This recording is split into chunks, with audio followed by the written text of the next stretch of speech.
We're looking for that special individual. There's no doubt about it.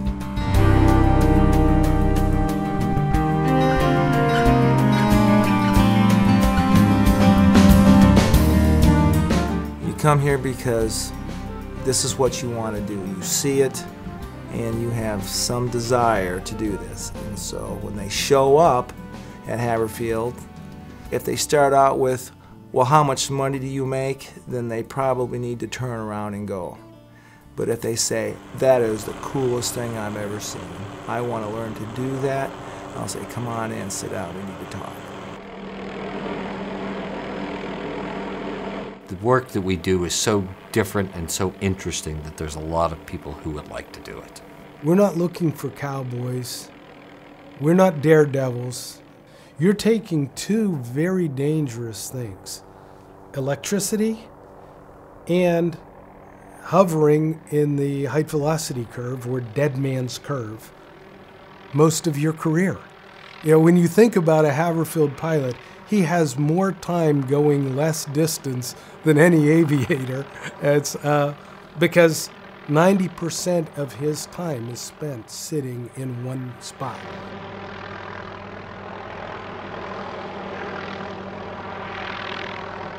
Haverfield's looking for an experienced journeyman level lineman with 5 years of transmission experience. Someone that is not shaken easily, that has excellent communication skills. Haverfield's linemen all possess some varying degrees of experience and training in line work when they come to us. At that point, we have to train them how to do a whole new thing, which is aerial line work. Line work is line work. What we get at Haverfield is linemen that have experienced how hard it is to do it from the ground and to have to walk these power lines and climb these towers and climb these poles. And now they want to do it the good way, the best way.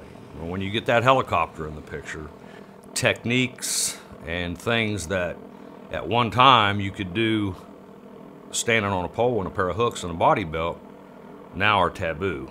You've got the machine, not only the machine itself and the main rotor blades and things like that that you have to constantly be aware of and where it is in relation to the wire you're working on. In some respects, you have more leeway. You can do more from a helicopter platform when it comes to energized work that you couldn't have done standing on a pole and a pair of hooks. Yeah, Haverfield pilots typically have like 2,000 hours. They're utility-minded pilots, people who have vertical reference, long line time, mountain time. I would say the core of the Haverfield pilot is someone that loves flying the MD-500. It's really a pilot's aircraft. It's a small, powerful aircraft that fits into small places, and our pilots love flying that aircraft.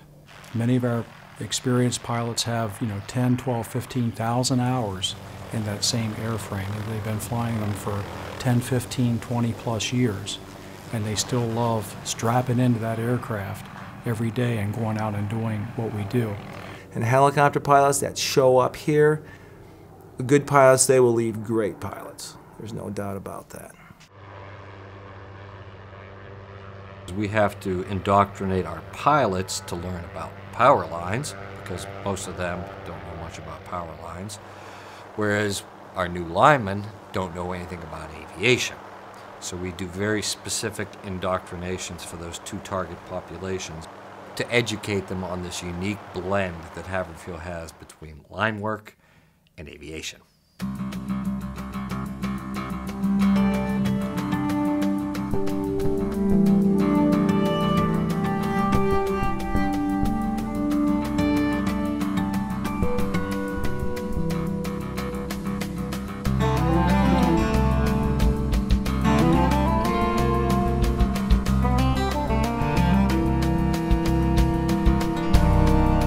You might have a guy running a saw in the beautiful mountains of West Virginia.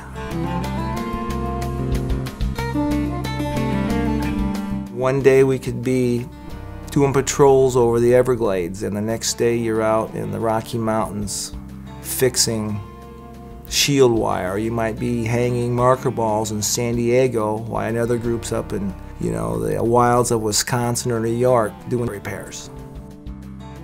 Those guys that want to do that those are the guys we're looking for.